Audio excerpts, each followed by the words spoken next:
Amateur Traveler is in its 20th year now, but can you imagine if I had people on the show who had never been to the destination but had just read about it or seen a movie about it?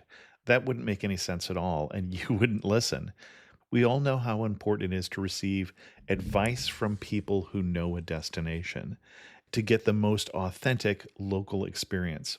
And a great option for experiencing this is Explore Worldwide and their authentic small group adventures, led by local tour leaders, perfect for solo travelers who want to meet like minded people with a desire for adventure. I'm often an independent traveler, but two of my last three trips were with small group tours because they organize everything and it's a lot easier. If you want to recreate the tour I did to Malta, they have a Malta and Gozo Discovery Tour. I'm intrigued by one of their tours called A Taste of Sicily. The company again is Explore Worldwide, and visit exploreworldwide.com to learn more. And thanks to Explore Worldwide for sponsoring this episode of Amateur Traveler. The nights are long, the days are short, and the weather is chilly to downright cold, depending on where you are. It's a good time to slip into a Quince iconic Mongolian cashmere sweaters, which start at only $50. You can treat yourself to everyday luxury at an affordable price with Quince. If you really want to dive into luxury, you can check out their leather handbags, washable silk shirts, and European linen sheet sets. Whatever you're looking for at Quince, all the prices are 50 to 80% less than similar brands, and they do that by partnering directly with top factories and cutting out the middleman. They only work with factories that use safe, ethical, and responsible manufacturing processes. And of course, they use premium fabrics and finishes for that luxury feel in every piece. But you've already heard me rave about my Quince travel pants. Treat yourself this winter without the luxury price tag. Go to quince.com/traveler for 365-day returns plus free shipping on your order. That's QUINCE.com/traveler to get free shipping and 365-day returns. Quince.com/traveler. And thanks to Quince for sponsoring this episode of Amateur Traveler. I got my bags packed, I'm on a roll. I'm heading out there, and I'm ready to go. I'm looking real good in my passport photo. Amateur Traveler, episode 399. Today, the Amateur Traveler talks about medieval cities, World War I, and of course, French fries as we go to Belgium. Got to sit in one more cafe. I know that I should be heading home, but maybe not today. Welcome to the Amateur Traveler. I'm your host, Chris Christensen. Before we get into this week's episode, I do have three news stories for you. The first one, if you're tired of sitting next to the crying baby on a plane, then a low-cost airline in Singapore called Scoot has the answer for you.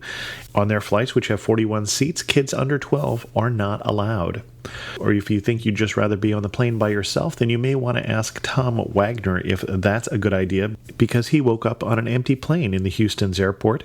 They didn't notice that he had fallen asleep on the plane. No one woke him up. Instead, they all walked off the plane, locked it, and that's where he found himself. If that's not quite enough aloneness for you, there is an airport that you can have all to yourself that is for sale in Spain. The airport was originally built at a cost of $1.5 billion and includes the longest runway in Europe. It was built as the first privately run international airport. It is now for sale, and you can get it for only $150 million, and that is a bargain. For links to all three of those stories, check out the show notes at amateurtraveler.com. Eyes front! Squadron, move to the left! Left! Turn! Copy, moving to your left. 8 steps. This week on Amateur Traveler, we're not going to do an interview, but I want to tell you about a trip that I did recently to Flanders, or to that part of Belgium that speaks Flemish or Dutch. So the western portion of Belgium. And I did this on a press trip. I'm going to try and mix this up a little bit from the shows that we've done before. The reason for this particular trip is the calendar. And if you look at the calendar at the time that I am recording this show, it is 2013. And in 2014, it will be 100 years after the start of World War I. Belgium and Flanders in particular are starting to observe that anniversary and have a whole series of things that are planned here for the next 5 years. And we don't normally talk about events on Amateur Traveler because I want this show to have long-term value.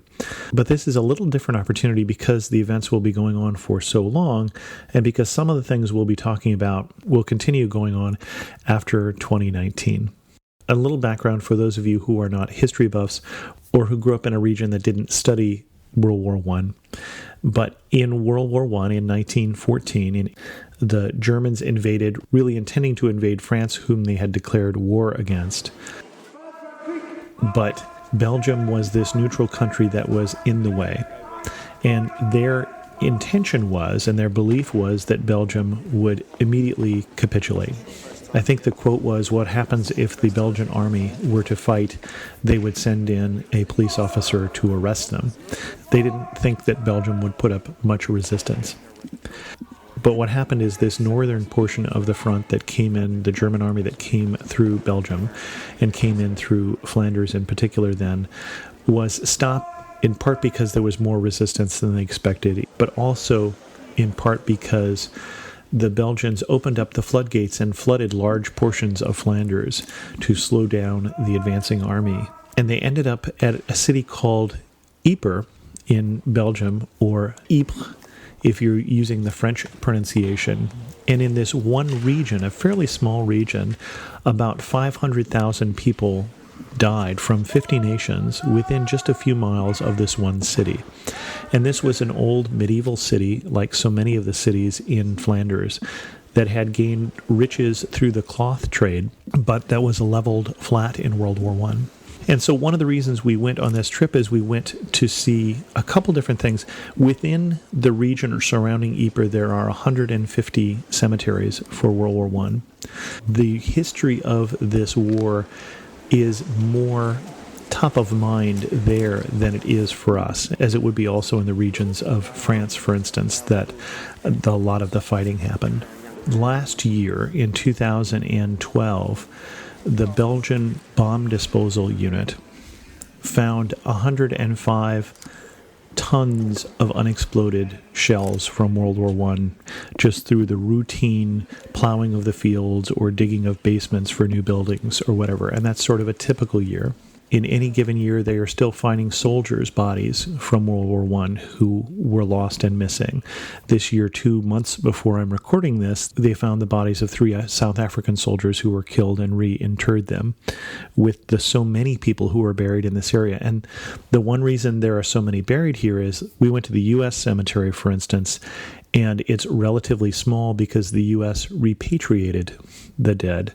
But that was not true with the Commonwealth countries that fought here. And this was the British portion and the Commonwealth portion of the line. So the Belgian army, but also so many soldiers from Canada and Australia and New Zealand and from Great Britain fought in this area.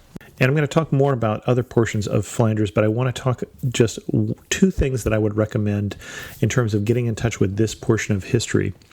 One is there is a ceremony at the Menin Gate. And the Menin Gate is a gate outside of Ieper. There is a memorial there that was built to hold 55,000 names of those that were missing, those who were presumed dead but who they couldn't identify which body were which for the Commonwealth. Now, they ended up with 90,000 missing, and so that memorial actually continues on to a wall at the Tynecott Cemetery, which is one of the larger nearby Commonwealth cemeteries. But at 8 o'clock every night, and most nights since World War I, except for the German occupation, there is a ceremony called Last Post, where 4 buglers come out and they blow the last post, which is a particular bugle melody done at the end of the day.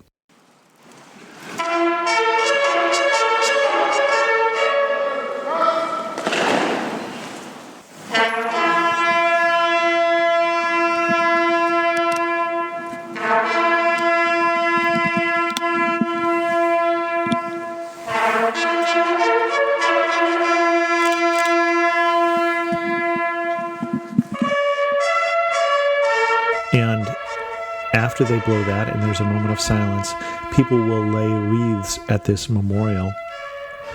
And many of the wreaths are poppies or are silk poppies because of the poem in Flanders Field. In Flanders Field, the poppies blow between the crosses row on row. And I have an article on the website that talks more detail, but this is already going to be more detail than most of you care about. But I would recommend go to the last post. And then if you are a big history buff, there are also nearby tours that you can take of some of the battlefields. And there is, for those of you who aren't but want to learn a little more, a wonderful museum in Ieper that talks about some of the history of World War I, recently updated. It's in the old cloth building. And Ieper is a fascinating city because it still looks like a medieval city, even though it was flattened. And so you'll see these old medieval row houses. But if you look at the top, the date, instead of saying 1420, will say 1920, because everything has been reconstructed. The public buildings largely being reconstructed with the big war reparation debts that Germany paid to Belgium. But in the big cloth, the Guild Hall, the big cloth hall, this old medieval reconstructed building, there's a wonderful World War I museum with great video and telling some of the stories, and some of the hard-to-believe stories like the Christmas truce of 1914, where for one day and unofficially and spontaneously, the soldiers came out of the trenches and met in between in no man's land and sang Christmas carols before they went back the next day and continued to try and kill each other. Or the introduction of poison gas by the Germans and why they made that decision, and what it was like, for instance, for the French and Canadian soldiers who were the victims of that first gas attack that happened there in Ieper. So recommend that. Also take a look on the Visit Flanders site for some of the other things that are going on. One interesting thing that's coming up here in April, and probably every April for the next 5 years, is going to be marking on one particular night where the trench lines were with a row of torches, with people holding torches basically from the sea to the French border. And so I think that would be an interesting and moving ceremony to keep that in mind. While you're in Flanders, there are, of course, many other things to do. And the things that I'm going to recommend, I went to a number of the cities there. I went to Antwerp and Ghent and Bruges and Ieper and Brussels. And Brussels isn't technically in Flanders, but it's obviously the capital city, and many people will fly into Brussels. All of those are wonderful cities, art cities as they are known. I want to recommend, first of all, 3 museums that I thought were outstanding that we went to in this particular trip. The first one is in Antwerp. And Antwerp was a port city. It still is the second biggest port city in Europe. And a lot of immigrants that came into the United States and to Canada in 1880 to 1837 came through Antwerp. And so there's a museum there for the Red Star Line that brought so many people to the United States and to Canada. It's a fascinating museum that is sort of the opposite end of Ellis Island. It's about the emigrants, all of these people leaving and why they left, the political instability or the pogroms or the poor harvests, and has a lot of multimedia, which is good because a lot of the signage doesn't have English, but the multimedia has subtitles or is in English. It has letters being sent back to families talking about, a Polish family saying how Chicago is like Poland except perfect, or other people saying how difficult it is in the New World, but all of the different reasons they came over, and then all of the process by which they bought a ticket, all the way maybe from the Ukraine. They would buy a train ticket and a boat ticket and then a train ticket on the other end just by going to Red Star Line, and how their immigration from Europe and their immigration into the U.S. was facilitated by this whole process. All the medical exams they had to go through so that if they were going to be rejected when they got to Ellis Island, the Red Star Line would know, because if they were rejected, they would have to bring them back at the expense of the shipping line. The other better-known museum in Antwerp is the Rubens House. And this is a museum that was a house owned by the artist Peter Paul Rubens. And it's a wonderful art museum because it's a very small museum. It doesn't take that long to see, that has both paintings that he created as well as the house that he lived, the studio where he painted, and paintings that he collected, being a fairly successful artist in his time. And I think for me, the work that he had displayed there, or they had displayed there, that I was the most interested in was a large painting, a painting of a battle scene that was incomplete. And so you could still see the process by which the painting happened. And I found that very interesting. Antwerp itself, let's just talk about the different cities. Antwerp is still a big harbor city, but with a wonderful downtown historic district. The town hall, the cathedral there, and the buildings around it still very beautiful. We visited a chocolatier there that I'm going to recommend, at least is worth a visit. We went to Dominique Personne. Is actually a chocolatier originally from Bruges who's doing a lot of different things, but we tried chocolate there with bacon, and I tried a chocolate that had hot peppers in it. I did not try the one with wasabi or the one with cigar, and I really didn't want to try that one, but an interesting place to stop by and even just to look at what they're doing there. In terms of markets, there's also a market there that is just kind of fun. On Saturdays, there's a market there that's the bird market. And so this is where you would buy your pet birds or whatever. And it's just kind of a fun, colorful place if you're interested in taking pictures. And in terms of picturesque, the other thing we should say is I took the train into Antwerp, this time from Brussels. Wonderful getting around on the train in Belgium. And the train station in Antwerp is almost like another cathedral. It's a very beautiful building that you can tell that it was built back when train travel was very important. And even if you don't come by train, I would recommend that you stop at the train station and take a look at that. And it's also right next to the zoo if you're interested in checking out the zoo in Antwerp. And Ghent has retained even more of its medieval core to it. And some of the canals, and you can do a canal boat tour in Ghent, for instance, as you can in Bruges, which we'll talk about in a second. Ghent is a little different in character, though, because now it's a huge university town. You can go up into the tower in Ghent. We went up in the clock tower in Ghent. Didn't get a chance to do the Ghent Castle, which is well known for its torture museum, or some of the other sites in Ghent. We did do a beer tasting, and I am not the one to recommend a beer to you because I am not a beer drinker. But for those of you who are interested in beers, we did do another episode on Belgium within the last couple years, and that is an episode where you'll hear more about, for instance, the Trappist beers and what kind of beer you should try when you go to Belgium. But Ghent, another city, just a beautiful city to walk around and take pictures of, just a beautiful medieval core to the city. We didn't spend quite as much time because that was actually on November 11th. And those of you in the U.S. may know that our Veterans Day, or those in the U.K., Remembrance Day, is on November 11th because that was the last day of World War I. And so, again, many ceremonies coming up here in the next 5 years on that day especially, but there are always ceremonies more for the U.K. than for the U.S. We went to the U.S. cemetery in Flanders Field for the ceremony on the 11th. But for the Americans, the big day to commemorate the war dead is Memorial Day. So if you wanted the biggest day, for instance, to visit the Flanders Field Cemetery, the U.S. cemetery there, it would be on Memorial Day. And then I did get a chance on my own to go see Bruges again. And Bruges was one of the first places I went in Europe when we visited for the first time over 25 years ago was our first trip to Europe. And Bruges is still a wonderful and magical place. Very touristy town, obviously. It gets a lot of tourism, but it is a UNESCO World Heritage Site. And even more so than Ghent, its medieval core, again, preserved. And you can go up in the clock tower for wonderful views of the city. Again, a wonderful city to wander around. Didn't do any of the museums this time in Bruges. Just walked through the city on a bit of a rainy November day in Belgium. Didn't do any of the canal boat rides. In fact, I don't even think the canal boats were running. But Bruges has been known, I haven't seen it recently, but it was known 25 years ago as the Venice of the North because it has a number of canals. Anytime you're in Belgium or anytime you're in Flanders, both Ghent and Bruges, either one of those would be a wonderful stop. And then we did also go to Brussels. Brussels, best known probably for the Grand Place in Brussels, the big Centre Square. But I also want to recommend another museum, and the museum that we went to in Brussels. I went to two museums in Brussels, actually. One was the National Art Gallery.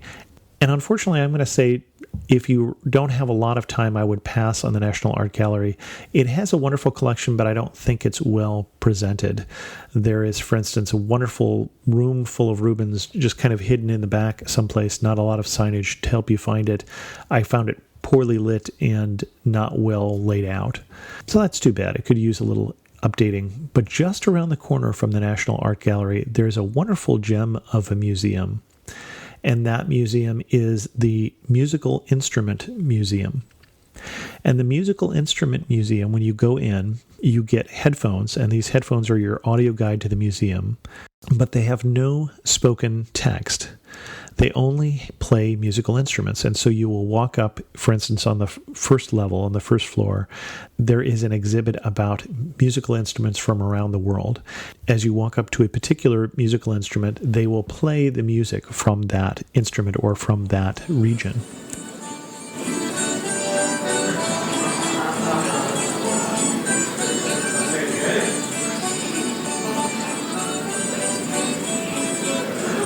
That uses that instrument.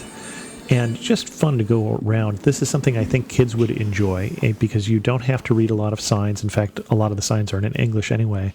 But you can walk up and you can see that this is a Hungarian bagpipe and what an interesting sound that makes. And these are panpipes from Greece or whatever. And then even more fun than that for me were the next two levels, which were more of the Western music. And you would walk up to an instrument that might look unfamiliar. For instance, horns that looked like they could be out of the Old Testament. But they would be playing music that would be classical music that I would recognize. But you would see instrument ideas that haven't necessarily survived till the current day. For instance, there was one brass instrument that was kind of like a trumpet if it were designed by Dr. Seuss, because it had 7 different bells coming out of it. And so it was just this fascinating looking instrument. But of course, the music they were playing was very familiar. And so you would walk through and see how musical instruments, as well as the music, changed over time. And see the fascinating different shapes of pianos, for instance, and how many different ways they thought about making a piano shape, pyramid-shaped pianos, one that looks like large jukeboxes, as well as more identifiable instruments. Fascinating little museum, and I think worth the time to stop. I mentioned before that getting around by train was easy. One of the reasons for that is the Brussels airport actually has a train station in the basement level of the airport, which I just wish every airport had. It just was easy to fly in and then get anywhere you wanted to in Belgium in a matter of a couple hours. Where I stayed, obviously, it was being put up by the Visit Flanders Tourism Board, so we stayed in nice hotels. I would recommend almost all of them. We stayed in both the Radisson and the Lindner, and I'll put names of these on the website, in Antwerp. Both of those wonderful hotels, one just north of the train station, one just south, so both very easy to get to without having to get a cab or anything like that, walking distance. In Ghent, we stayed at the Marriott. The interesting thing about the Marriott is that it is on one of the canals in Ghent, but if you're on the canal and you're looking at it, it just looks like 3 row houses. So they actually built behind the facade of these old medieval buildings or faux medieval buildings so that it just blends in when you're looking at it from the historic side. So I thought that was a very nice touch. We stayed at the Novotel in Ieper, which is in the old city inside the walls. Again, nice hotel within walking distance of both the Cloth House as well as the Menin Gate. We stayed in one of the 2 nicest hotels in Brussels, the Dominican, and that's the one I actually have a harder time recommending. Lovely hotel, beautiful breakfast, wonderful rooms. It's an old monastery or convent, I'm not sure which, and there play Gregorian chants in the elevator. The reason I have a hard time recommending it, though, is very slow internet, especially for a high-end hotel. In terms of food, if you like seafood, which I do not, then the people with me would recommend when you are in Brussels, get the mussels. We ate at 2 restaurants in particular that I want to point out. One was Het Moment, which was in Ieper, and I'll put this again on the show notes. And that was just a wonderful steakhouse. Nothing like a wonderful steak with a béarnaise sauce to just really make it for a wonderful meal. Then we ate at an up-and-coming restaurant in Brussels, very fancy, called Jaloa, and that was very good as well. Interesting menu selection, especially for foodies. I would recommend that one. Actually, another restaurant that was great fun when we were in Antwerp, we ate at the 11th Commandment, and that is a small, more of a pub than a restaurant, just off of the main square, not too far from the main square, and it is decorated with old church artwork, and so you're surrounded by the saints as you're sitting there drinking your pint, and just a very interesting and very eclectic restaurant. Very difficult to describe, but a very interesting restaurant. Of course, when you're in Flanders, when you're in Belgium in general, the fries are definitely practically required, and I did take the time to eat chocolate, as I mentioned, and to have at least one Belgian waffle. That, though, it would have been good to have somebody to share with because they're awfully big. So that's my trip to Flanders. That's what I wanted to tell you about that. If you have any questions, shoot me an email and we'll talk about your trip. I'm not going to go into news from the community this week because I'm trying to get down to my hometown to celebrate an early Christmas with my family and to celebrate my birthday, because today is my birthday. If you're wondering what to get me for my birthday or for Christmas or to celebrate the 400th episode of The Amateur Traveler, which should be next week, how about an iTunes review? We're currently accepting 5-star reviews, so if you go to iTunes and let people know that you enjoy The Amateur Traveler, other people will be able to find us. If you have any questions about this episode or about The Amateur Traveler in general, send an email to host@amateurtraveler.com. You can also leave a comment on amateurtraveler.com, join us in the Facebook community, or follow me on Twitter @Chris2X. And as always, thanks so much for listening. Instead of ending this with the usual Amateur Traveler theme song, we're going to play this out with the last post ceremony from Ieper.